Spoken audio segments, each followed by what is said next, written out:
World is open, তাই না? টিভিতেই যে অ্যাড দিতে হবে তা কিন্তু না, আপনাকে লাখ লাখ টাকার বুস্টিং করতে হবে তাও কিন্তু না।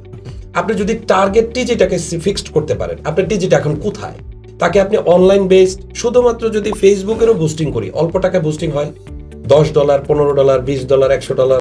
আপনি রিচ মিডিয়ার কথাই ধরেন, যেমন 1 লাখ টাকা বা 1.5 লাখ টাকা খরচ করলে 5 দিনের একটা ক্যাম্পেইন চালানো যায় বা 10 দিনের একটা ক্যাম্পেইন চালানো যায়। এরকম ছোট ছোট কমিউনিকেশনও করতে করা যায় অনলাইন বেসড ছোট ছোট কমিউনিকেশন। এখন আপনার ক্ষেত্রে আমার একটা সাজেশনের জায়গা থেকে আমরা বলি, যেমন আপনি বলছেন যে অল্প টাকার বাজেট আছে, সে তখন কি করবে? আচ্ছা দেখেন, আপনার যদি কমিউনিকেশন অল্প হয়, আপনার সেলসটা অল্প অল্প করে কিন্তু বাড়ছে।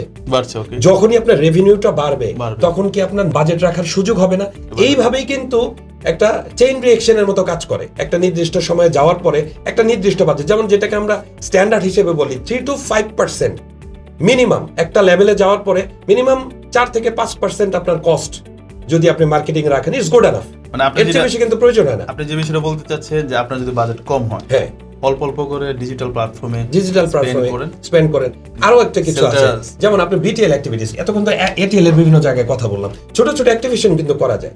যেমন একটা প্রোডাক্ট ধরেন, বাচ্চাদের প্রোডাক্ট, তো সেই ক্ষেত্রে বাচ্চাদের এই প্রোডাক্টগুলো কোনো একটা স্কুলের সামনে গিয়ে আপনি যদি সেখানে অ্যাক্টিভিশনটা চালান, আপনার খুব বেশি খরচ হবে, কিন্তু হয়তো আপনি 200 বাচ্চাকে জানাতে পারলেন, কিন্তু এই 200 বাচ্চায় কিন্তু 10 গুণ রিটার্ন হতে পারে, তাই না?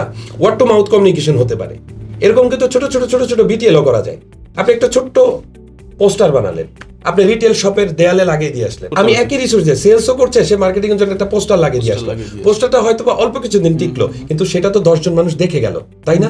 এই যে ওয়ার্ড টু মাউথ কমিউনিকেশন হওয়া, টিজি বেসড, আপনি কোথায় কার জন্য, এটা কিন্তু বিজনেস টু বিজনেস ভ্যারি করবে।